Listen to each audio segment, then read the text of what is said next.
Hai semua, Assalamualaikum. Saya Nur Adilia Amni. Saya Nurul Izzah. Dan saya Amna Aisyah, wartawan The Corps TV, TVPSS SK3AP. Anda bersama kami dalam slot khas The Corps TV sempena Hari Raya Aidilfitri. Hari Raya dah nak dekat. Kawan-kawan dah beli ke baju raya? Mari sama-sama kita tanyakan beberapa soalan kepada warga SK3AP. Nak balik kampung. Kamu cikgu dekat mana? Kampung cikgu kat Kuala Lipis, Pahang. Okey, apa lagu raya favourite cikgu? Suasana Hari Raya. Cuba cikgu nyanyi. Indahnya sungguh di Hari Raya, ramainya orang bersukaria. Kuih raya favourite cikgu? Kuih Elmer London. Okey, terima kasih. Okey. Assalamualaikum cikgu, boleh saya tanya sedikit soalan? Waalaikumsalam, boleh? Tahun ni cikgu balik kampung mana?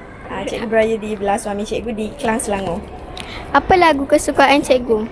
Lagu kesukaan cikgu mestilah balik kampung. Okey, kuih raya favourite cikgu? Raya favourite cikgu Elmer London. Okey, terima kasih cikgu. Oh my God. Cikgu balik mana tahun ni? Kedah. Selamat Hari Raya Aidilfitri. Assalamualaikum cikgu. Cikgu balik raya tahun ni kat mana? Balik Kelantan. Kelantan, okey. Terima kasih. Cikgu balik kampung mana? Balik kampung Pahang. Cikgu nanti kampung raya kat mana? Cikgu balik Kelantan. Jom balik Kelantan dengan cikgu nanti. Hari Jumaat. Jom fly. Cikgu, nanti cikgu raya mana? Raya? Raya kat Malaysia, insyaAllah. Tak negeri mana? Negeri Negeri Sembilan dan Melaka, Majlis Tanah. Okey, terima kasih. Okay. Teacher tahun ni raya balik mana? Dua kampung, Negeri Sembilan dan juga Perak. Okey, terima kasih. Cikgu raya mana? Oh, okey.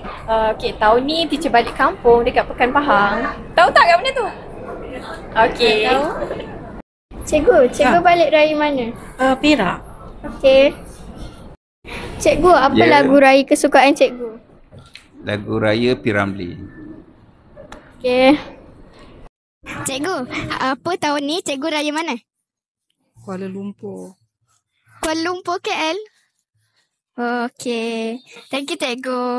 Cikgu, tahun ni cikgu balik raya dekat kampung mana? Cikgu balik Tampin, Negeri Sembilan. Okey, terima kasih. Cikgu, tahun ni cikgu raya mana? Kelantan. Kelantan.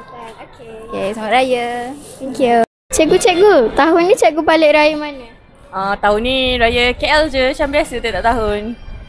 Okey, terima kasih. Okay. Sekian sahaja untuk episod pada kali ini. Walau di mana kita beraya, Ingat, jaga diri, jaga keselamatan dan nikmatilah hari raya bersama keluarga. Kamera sengit lah. Kami dari The Corps TV ingin mengucapkan Selamat Hari Raya. Maaf zahir dan batin buat semua warga SK3AP.